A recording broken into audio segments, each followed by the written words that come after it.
Halo sahabat catur, sekarang saya akan membagikan cara menyerang dalam pembukaan bidak berbaris di sayap menteri. Setelah kita melewati langkah dasar yang banyaknya antara 7 sampai 9 langkah, maka kita baru mulai memikirkan cara melakukan penyerangan. Yang pertama kita baca dulu susunan buah-buah yang ada di atas papan. Setelah kita temukan ciri-ciri dari bangunan saat itu, maka yang kedua kita susun rencana berdasarkan ciri-ciri yang sudah kita dapatkan tadi. Dan yang ketiga, kita baru melaksanakan rencana tadi. Nah, pelaksanaan inilah yang paling sulit. Kita langsung saja ke permainan. Di sini misalkan putih buka E4. Kita tentu bukanya A6. Dan di sini lawan suka-suka hati bukanya, bisa jadi dia buka D3. Ya, kita tetap rumus dasar B6. Dan di sini mungkin lawan buka kuda F3. Ya, kita tetap tidak maju C6. Di sini bisa juga lawan gajah E2, mungkin dia persiapan rokade. Kita tetap tidak maju D6. Dan di sini putih rokade, ya kita bidak maju E6. Nah, ini adalah 5 bidak berbarisnya. Dan di sini bisa jadi mungkin putih menteri D2. Ya, kita tidak usah memikir rencananya karena dia lawan, tentu suka-suka hati dia. Bisa juga rencananya di sini menteri mau ke E3 atau juga F4, atau bisa jadi juga G5 mengajak berduka menteri, atau bisa jadi juga C3 atau menteri B4. Itu suka-suka hati putih. Yang penting satu yang harus kita ingat, bila lawan tidak menyerang, maka kita tetap pada langkah dasar pembukaan kita. Dan di sini langkah selanjutnya, karena putih tidak menyerang, maka kita gajah B7. Di sini mungkin putih bidak C3. Bisa jadi dia memajukan bidak ke D4. Ya, kita tetap kuda D7. Di sini mungkin saja putih suka-suka dia kuda C3. Oh, A3 mungkin dia mau ke C2. Kemudian B4 atau D4. Ya, dia belum menyerang, kita masih tetap langkah dasarnya gajah E7. Dan di sini mungkin kuda ke C2. Dia juga mungkin pengen buat kita bingung. Kita tidak peduli, yang penting langkah kita yang kita mainkan. Ya, sekarang tentu kuda G F6. Dan sekarang kita sudah memainkan 9 langkah dasar dari pertahanan bidak berbaris ini.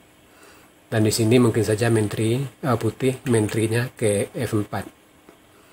Ya, bisa-bisa jadi dia mau menyerang di sayap raja. Apakah ke G3 atau H4. Ya, suka-suka hati putih. Nah, di sini baru kita mulai menyusun strategi penyerangan. Yang perlu sahabat ketahui, dalam pembukaan bidak berbaris, kita bukan bertahan. Rumus dasar kita adalah menyerang. Memang awalnya kita seolah bertahan, itu hanya tujuannya untuk membuat lawan bingung. Tetapi teknik yang kita pakai dalam pertahanan atau pembukaan bidak berbaris ini adalah kita harus menyusun rencana serangan. Nah, pada posisi ini coba Anda perhatikan. Putih sudah siap perkembangan, dia sudah rokade. Dia rokade pendek. Nah, di sini yang pertama kita pikir bukan bertahan dulu. Yang kita pikir menyerang. Di sini karena putih sudah rokade, apa kira-kira yang bisa kita lakukan untuk menyerang? Bisa jadi bongkar bidak-bidak H, bidak G, atau ya sebagainya. Yang penting membongkar sayap raja. Itu dalam pikiran kita. Dan di sini gajah kita di B7 juga mengarah ke sayap raja. Nah, langkah awal di sini kita coba dulu membuka gajah di sini. Nah, langkah yang logis untuk membuka gajah tentu bidak maju C5. Nah, di sini putih melihat gajah kita sudah terbuka, maka dia tentu sering juga mainkan kuda D2. Tujuannya mungkin untuk menambah pertahanan dengan bidak maju F3. Bisa juga kudanya mau ke C4 untuk menambah tekanan terhadap bidak di D6. Dan di sini kita mendahului menyerang di sayap raja. Kita bidak maju G5. Di sini kalau menteri pukul bidak, lajur G sudah terbuka dan bidak kita tidak gratis karena kita bisa pukul bidak E4 dan gajah kita juga sudah terbuka di B7. Dan di sini tentu hitam tidak berani mengambil bidak G5 yang sangat berbahaya. Maka dia akan memainkan menteri ke G3. Nah, di sini baru kita menteri C7. Ini rencana kita jelas untuk mengarahkan menteri ke arah sayap raja, juga untuk persiapan rokade kita. Di langkah menteri ini sangat banyak tujuannya. Dan di sini putih sesuai rencana dia C4. Tujuannya menambah tekanan terhadap bidak D6 dan sekaligus sangat logis dia membuka gajah C1 mengancam bidak di G5. Ini langkah putih yang sangat logis. Nah, di sini kita sebelum putih melaksanakan rencananya, kita harus menyusun rencana dulu. Tentu di sini kita serang dulu kuda. Jadi putih belum sempat untuk memukul bidak di G5. Di sini putih tentu kalau kuda dia ke A2, A3 berarti kudanya sudah mati langkah. Di pilihannya paling kuda ke D2 dan kuda ke E3. Dan yang paling logis di sini adalah kuda ke E3.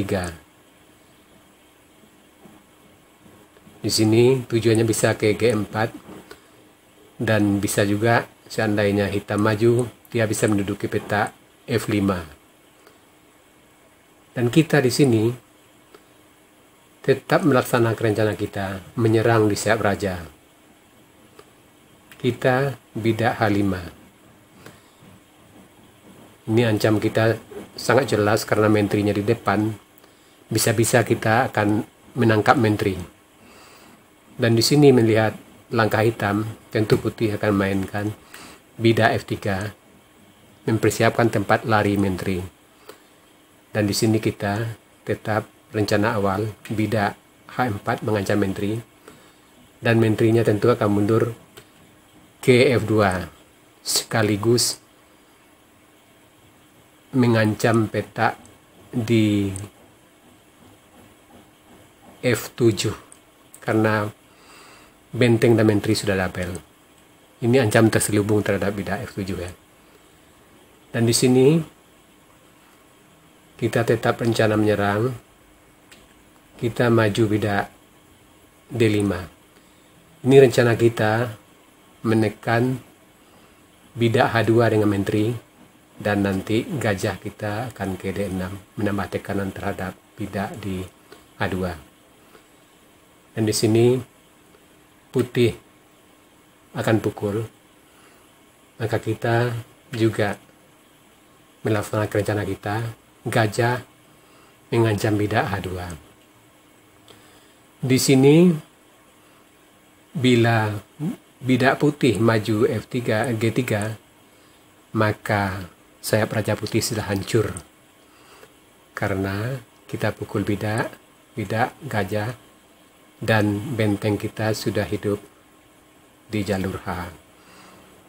Dan di sini bila putih bidak maju H3, tentu gajah kita ke G3 dan menteri putih sudah terjebak.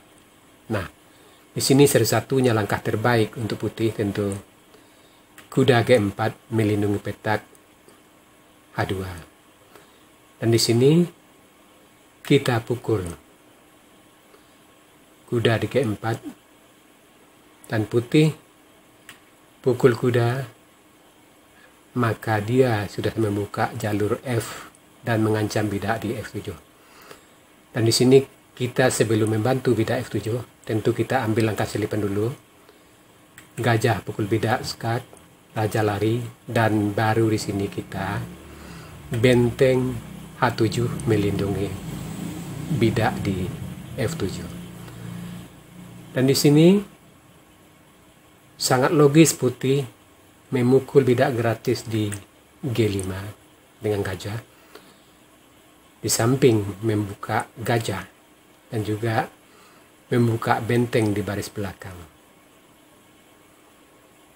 Dan kita sebagai pemain hitam, kalau serangan putih belum berbahaya, maka kita harus mengutamakan serangan kita. Di sini kita tetap rencana awal, bidak maju H3 untuk membuka lajur H untuk benteng, dan juga membuka diagonal untuk gajah. Di sini melihat bidak D5 yang gratis, tentu putih akan membantu bidak C4 melindungi bidak di D5. Dan kita harus buka jalur H, bidak pukul bidak G2 skak. Dan di sini tidak mungkin menteri pukul bidak karena ada ancaman open skak dengan gajah, dan bisa-bisa gajahnya juga hilang di G5. Maka di sini langkah terpaksa putih, raja pukul bidak G2. Nah, di sini baru kita membuka diagonal gajah dengan bidak pukul bidak D5.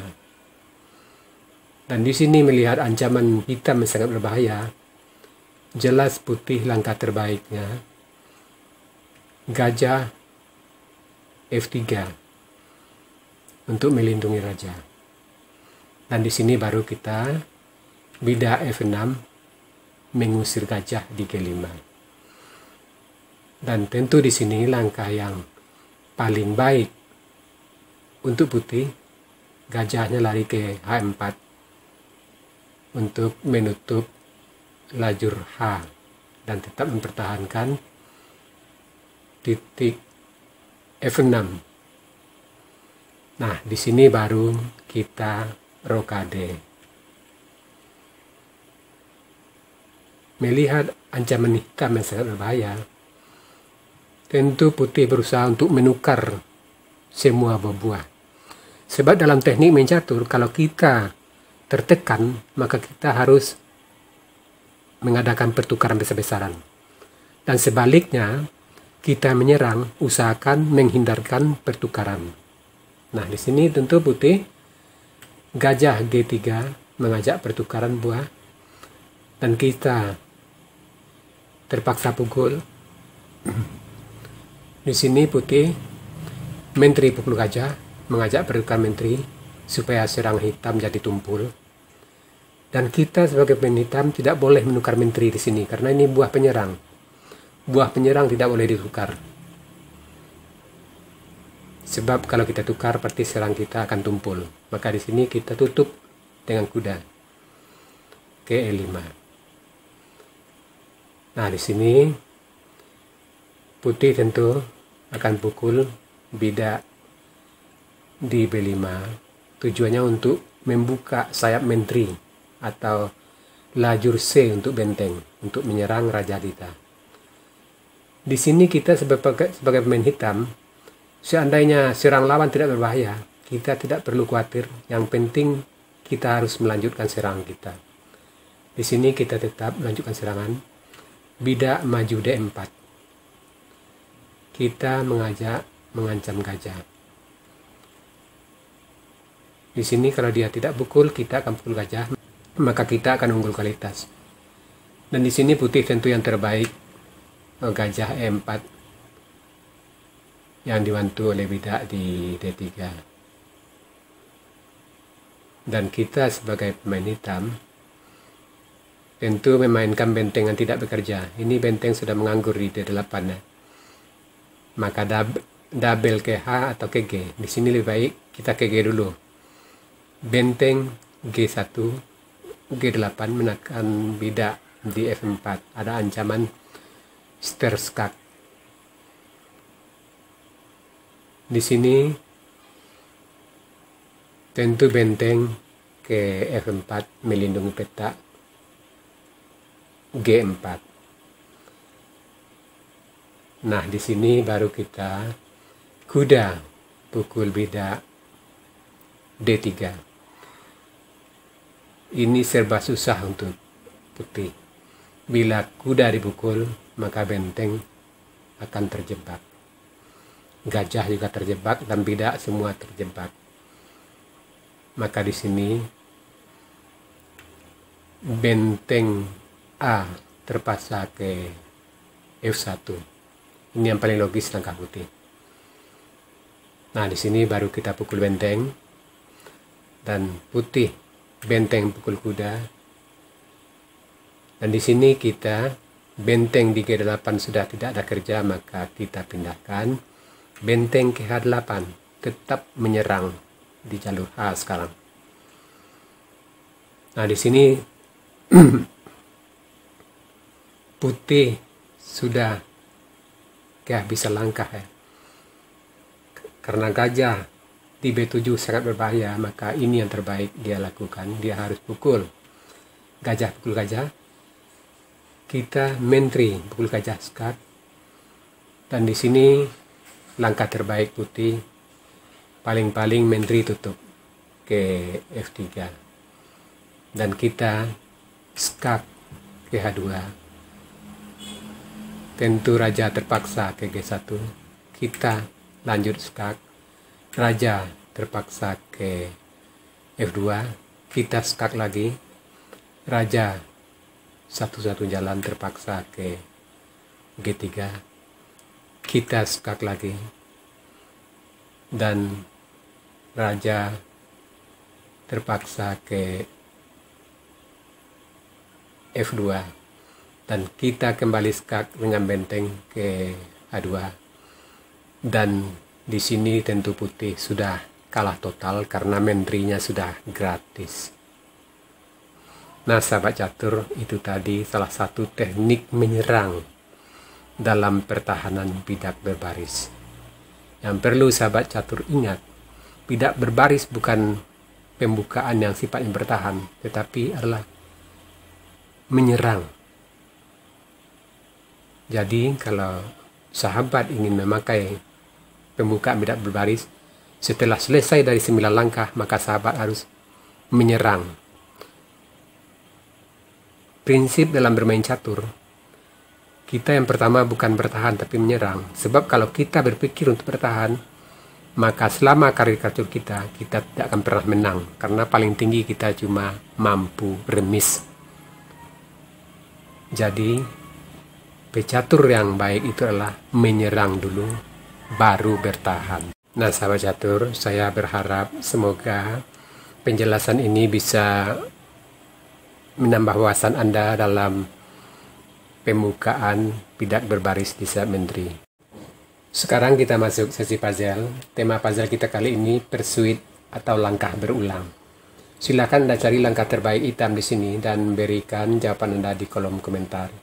Untuk jawaban yang benar, saya akan mengepinnya agar sahabat catur lain juga akan mengetahuinya. Oke sahabat catur, sampai di sini dulu video saya kali ini. Terima kasih buat Anda yang sudah menonton. Sampai jumpa.